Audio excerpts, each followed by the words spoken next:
गंदी फिल्में देख रहा है तो दूसरे लड़के को भी बोला करके दिखा रहा है। एक आदमी अकेले गलत चीज देख रहा है तो दूसरे को भी दिखा रहा है।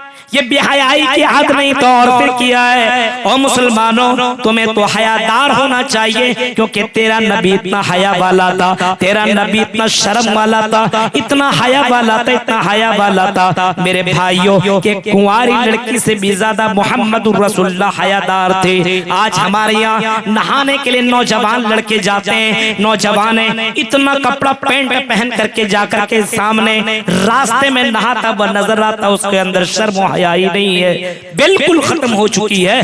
जरा तसव्वुर कीजिए मेरे भाइयों, आज हमारे यहाँ शर्म हया नहीं है। और आज तो इंटरनेट की दुनिया ने, सोशल मीडिया ने आदमी को और भी ज्यादा बेहया वाला कर ले। ईमान का मतलब ये है कि हम अल्लाह को अल्लाह माने और अल्लाह के ऊपर इतना यकीन रखें कि जो कुछ हम कर रहे हैं उन तमाम कामों को अल्लाह ताला देख रहा है, सुन रहा है, और उन तमाम एक्टिविटी को अल्लाह ताला रिकॉर्ड भी कर रहा है।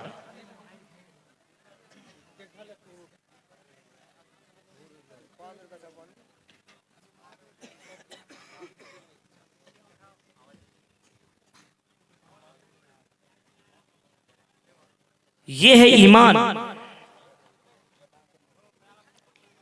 लेकिन आज हमारा ईमान ये नहीं है। हमारा ईमान ये है कि हम तन्हाई में कुछ कर लें, चलेगा, लोगों के बीच नहीं करना चाहिए, पब्लिक के सामने कोई काम नहीं करना चाहिए। चोरी करें, चुपके चुपके कर ले, कोई बात नहीं। गलत काम करना हो तो कहीं जाकर के कर ले, लोग थोड़ी देख रहे हैं। मोबाइल में कुछ भी हम चला ले, कुछ भी देख ले, लोग थोड़ी देख रहे हैं, हम अकेले देख रहे हैं। हमको तो मुत्तकी, परहेजगार और दीनदार समझ रहा है।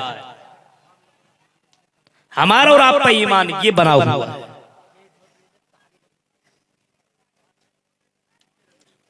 लेकिन ईमान इसको नहीं कहते हैं। ईमान इसको कहते हैं कि तुम कोई काम तन्हाई में करो, अकेले में करो, बंद कमरे में करो,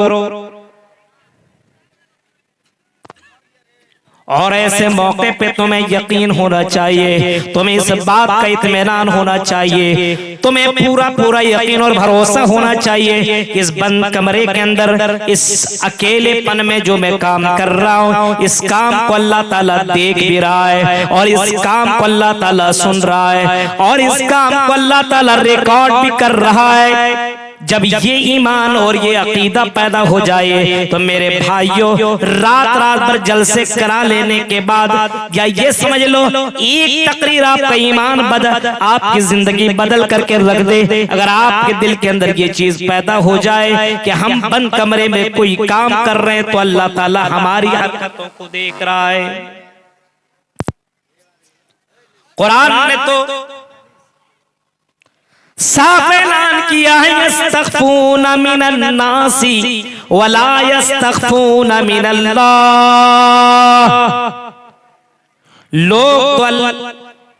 लोग बहुत से लोग ऐसे हैं जो लोगों से तो छिपाते हैं, लोगों से तो शर्माते हैं, लेकिन अल्लाह से नहीं छिपाते, अल्लाह से शर्म नहीं करते, लोगों से शर्माते हैं कि लोग क्या कहेंगे। अब यहाँ कटिहार सोनापुर का आदमी चुपके यहाँ कोई काम नहीं करेगा, जानता है बगल वाला ये है, वहां ये है, वहां ये है। अगर इसको गलत काम करना हो तो ऐसी जगह में पहुंचेगा जहां पे इसको कोई जानने वाला नहीं है। और याद रखना, ये गलत काम कौन करता है?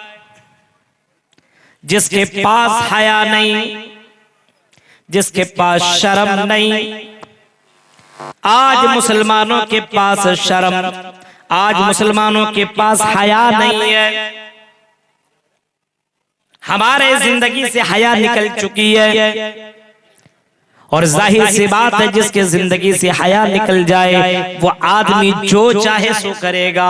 फरमाया इज़ा लम तस्तही फस्ना मा शीता, जब तुम कोई काम करने लगो जिसके पास हया ना हो तो वो जो चाहे सो करे। अगर हया नहीं, शर्म नहीं, तो वो जहां चाहे सो करेगा, उसको कोई मतलब नहीं। पब्लिक के बीच में भी गलत काम कर सकता है, अकेले में भी गलत काम कर सकता है, लड़कियों को छेड़ सकता है, जिनाकारी कर सकता है, जिना के अड्डों में पहुंच करके तवाइफों के साथ रात गुजार सकता है, सब कुछ कर सकता है अगर उसके पास हया ना हो। इसी वजह से अल्लाह के नबी जनाब मोहम्मद रसूलुल्लाह सल्लल्लाहु अलैहि वसल्लम ने कभी फरमाया था अल हयाउ वल ईमानु कुरिना जमीअन, हया और ईमान दोनों के दोनों आपस में जमे हुए, दोनों के दोनों इकट्ठे, दोनों के दोनों मिले हुए।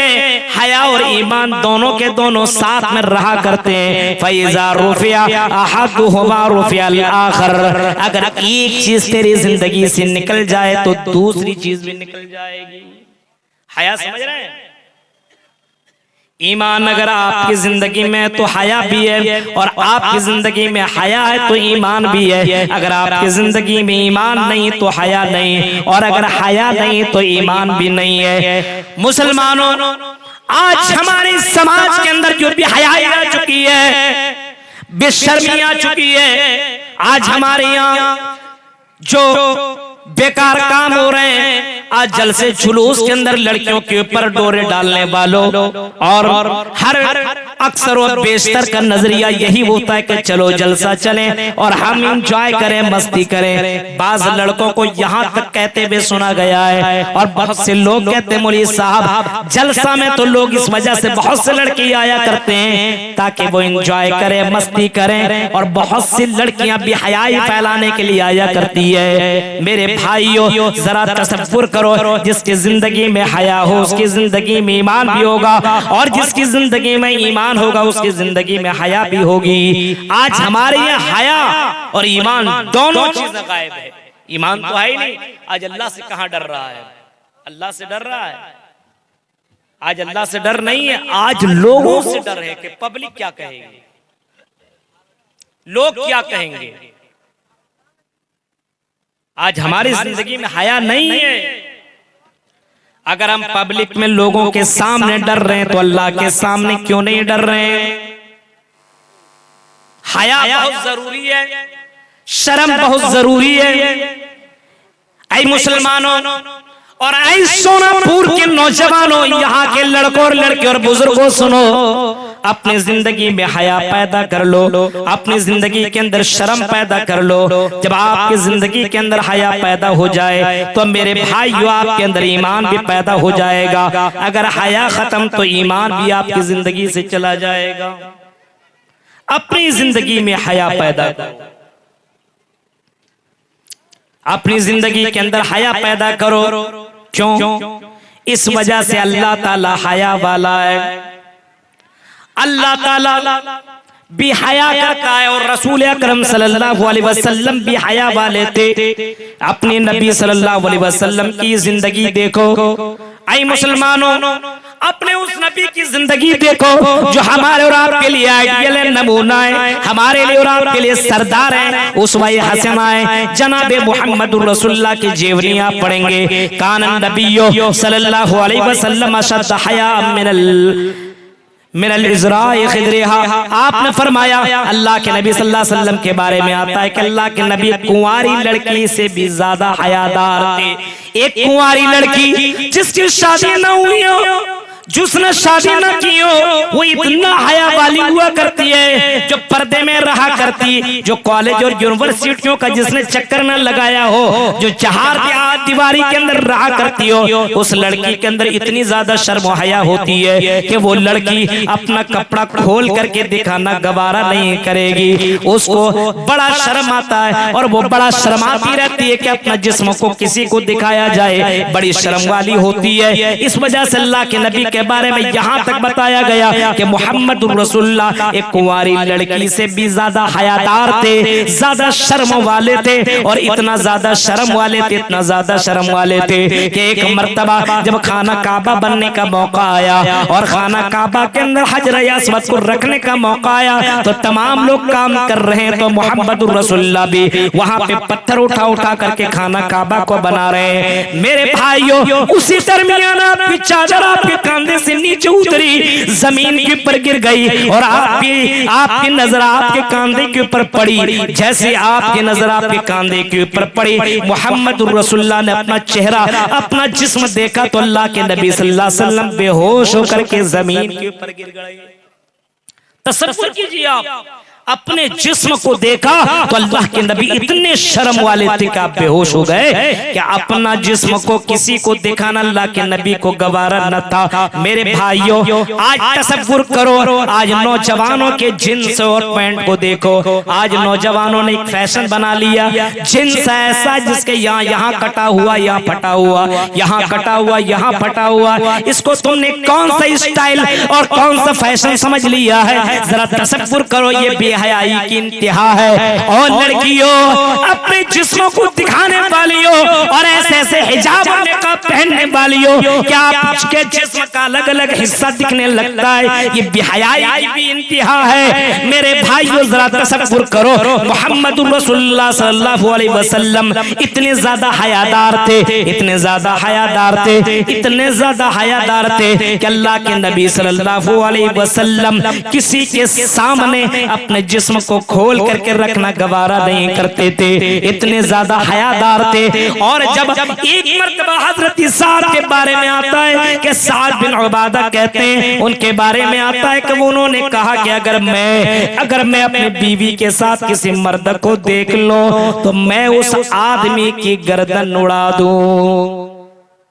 लोगों ने ताज्जुब किया है, इतना ज्यादा गैरत वाला साद है। आपने फरमाया, तुम साद की गैरत के ऊपर ताज्जुब कर रहे हो, तुम ताज्जुब कर रहे हो कि साद कह रहे कि मैं अपनी बीवी के साथ किसी मर्द को देख लो, मेरी बीवी के साथ कोई दूसरा मर्द उसके साथ सो जाए, बैठे एंजॉय करे, मस्ती करे, या ये समझ लो कि कोई आदमी अपनी बेटी बहन अपनी बीवी के साथ अगर किसी मर्द को देखे तो उसके साथ उसका मामला ये होना चाहिए कि उसकी गर्दन उड़ा दे।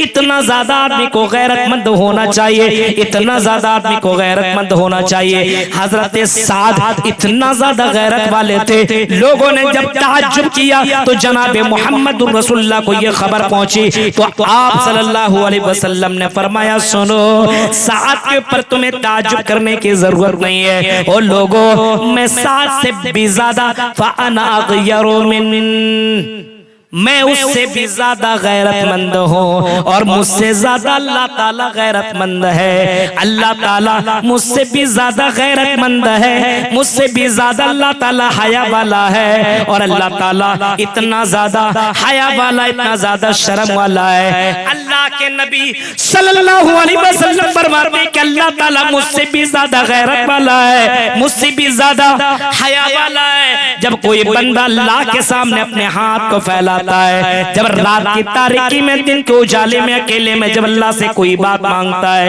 ऐ अल्लाह, ऐ परवरदिगार, मैं बेऔलाद हूं, अल्लाह तो मुझे औलाद अता कर। इन्ना रब्बकुम हय्युन करीमुन, फरमाया इमाम कायनात ने खुद तुम्हारा रब इतना ज्यादा हयादार है, इतना ज्यादा शर्म वाला है, इतना ज्यादा हयादार है कि जब कोई बंदा अल्लाह से कोई बात, कोई चीज मांगता है, कोई फरमाइश करता है, कोई जायज चीजें मांगता है कि अल्लाह मुझे ये चीज अता कर दे, तो अल्लाह को इस बात से शर्म आती है कि बंदा का हाथ खाली वापस चला जाए और मैं उसकी मुराद को पूरी ना करूं। अल्लाह इतना ज्यादा शर्म वाला है। मेरे भाइयों, जरा तसव्वुर करो, जरा गौर करो, अल्लाह के नबी भी हयादार और अल्लाह भी हयादार। इस वजह से मुसलमानों, जिस नबी को तुम मानते हो तुम्हें भी तो हयादार होना चाहिए। लेकिन आज हमारी बहन, हमारी बेटियां, हमारी बीवियां आज कम कपड़ा पहन करके घूमा करती है, जलसों में जाया करती है, कोई ऑब्जेक्शन नहीं, कोई शिकायत नहीं, किसी को इतना कहने का भी अथॉरिटी नहीं है। और मेरी बहन पर्दा करके जा, तू इस तरीके के कपड़ा पहन करके क्यों जा रही है? तू तो जलसा सुनने के लिए जा रही है। आज मेरी बीवी तो इतना ज्यादा बन सवर करके कैटरीना की बहन बन करके क्यों जा रही है? तुम्हें जलसा तो सुनना ही है, तुम्हें तो अपना चेहरा दिखाने की तो जरूरत ही नहीं है। लेकिन मेरे प्यारे साथियों, ये कहां से कहेंगे जब उनके पास हया हो तभी न कहेंगे। मेरे भाइयों जरा तसव्वुर करो, गौर करो, आज हमारी जिंदगी से हया और ईमान दोनों चीजें निकल चुकी है। दोनों चीजों को लाने की जरूरत है, दोनों चीजों को। अल हयाओ वल ईमानो कुरीना जमीअन, दोनों के दोनों आपस में जुड़े हुए।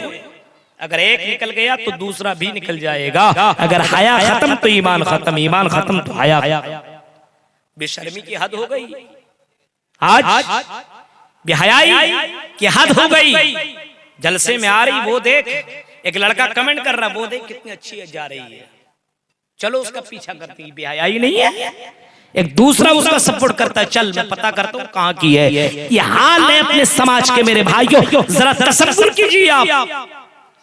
हालात में बिगड़ चुके हैं, बेहयाई की हद हो गई। एक लड़का मोबाइल के अंदर गंदी फिल्में देख रहा है तो दूसरे लड़के को भी बोला करके दिखा रहा है। एक आदमी अकेले गलत चीज देख रहा है तो दूसरे को भी दिखा रहा है। ये बेहयाई की हद नहीं तो और फिर किया है। और मुसलमानों, तुम्हें तो हयादार होना चाहिए, क्योंकि तेरा नबी इतना हया वाला था, तेरा नबी इतना शर्म वाला था, इतना हया वाला था, इतना हया वाला था मेरे भाइयों के कुंवारी लड़की से भी ज्यादा मोहम्मदुर रसूलुल्लाह हयादार थे। आज हमारे यहाँ नहाने के लिए नौजवान लड़के जाते हैं, नौजवान इतना कपड़ा पैंट पहन करके जाकर के सामने रास्ते में नहाता हुआ नजर आता, उसके अंदर शर्म हया ही नहीं है, बिल्कुल खत्म हो चुकी है। जरा तसव्वुर कीजिए मेरे भाइयों, आज हमारे यहाँ शर्म हया नहीं है। और आज तो इंटरनेट की दुनिया ने, सोशल मीडिया ने आदमी को और भी ज्यादा बेहया बना दिया है, और भी ज्यादा। लड़कियां अपनी वीडियो बना करके सोशल मीडिया के ऊपर डाल रही है, अपने चेहरे को दिखा रही है, अपने जिस्म को, अपने कमर को, अपने बाल को, और हर एक्टिविटी को यूट्यूब और दूसरी चीजों के अंदर डाल करके नौजवानों की नजरों को खुश करने की कोशिश कर रही है। हमारी नौजवान लड़कियां ये काम कर रही है। और मैं उन अमीरजादों को कहूंगा जिनको अल्लाह ने थोड़ा सा पैसा नवाज दिया है, वो अपनी बेटियों को ऐसी जगहों में पढ़ाने के लिए भेज देते हैं जहां पे कपड़े कम पहन करके आना उसका कल्चर, उनकी तहजीब है। स्कूलों के अंदर, कॉलेजों के अंदर कितना पहन करके तुम्हें आना पड़ेगा। आपने कर्नाटका का वो मामला आपने देखा, जब हिजाब के ऊपर मामला उठा तो लड़कियों ने यहां तक कहा कि हम कॉलेज यूनिवर्सिटियों को छोड़ना गवारा कर सकते, लेकिन हम पर्दा छोड़ना गवारा नहीं करेंगे। आपने फलस्तीन का वो मंजर देखा, मुसलमानों, हयादार लड़कियां कैसे होती है जरा सुनो। फलस्तीन के अंदर जब बमबारी हो रही हो, जब अभी जंग हो रही थी और अभी चल भी रही है, फलस्तीन का वो मंजर देखो जहाँ पे बमबारी हो रही है, जहाँ पे यहूदियों के सिपाही लोग अपने अपने बंदूकें चला रहे हैं, वहाँ पे मुसलमान की लड़कियां इधर से उधर जा रही हैं, किसी को पानी पिला रही हैं, किसी की खिदमत कर रही हैं, तो सोशल मीडिया वाला दौड़ता हुआ आता है और मुसलमान लड़कियों की तस्वीरें लेने की कोशिश करता है, मुसलमान लड़कियों को अपने कैमरे के अंदर कैद करने की कोशिश कर रहा है। ऐसी दौरान लड़की चीख करके कहती है, ओ कैमरामैन, ओ फोटो लेने वाले, ओ तस्वीर खींचने वाले, जरा रुक जा, अभी मेरी तस्वीर तू मत लेना।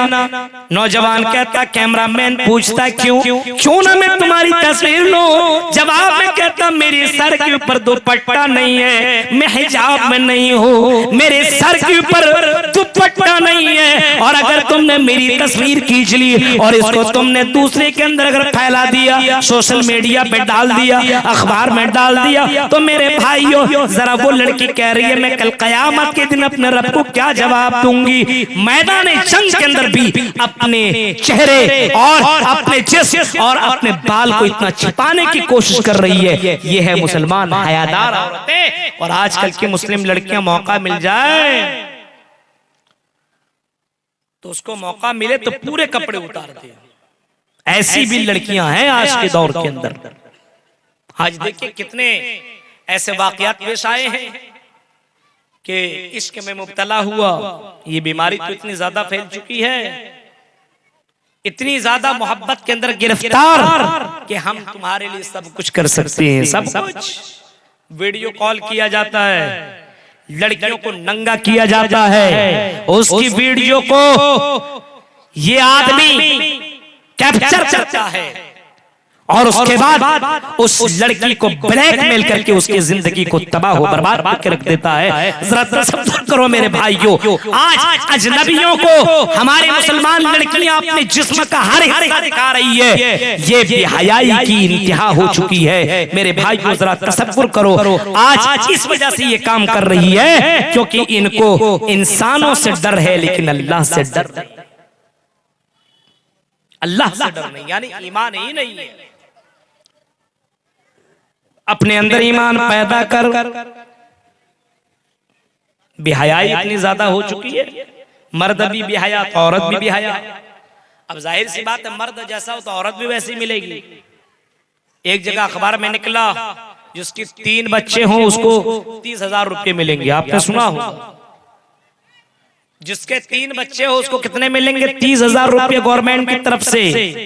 शौहर बीवी के पास गया, का मोहतरमा कोई बात आपस में छिपनी नहीं चाहिए। बोला ये तो ठीक है। बोला गवर्नमेंट की तरफ से पेपर में ऐलान निकला जिसके 3 बच्चे उसको 30,000 रुपया मिलेंगे।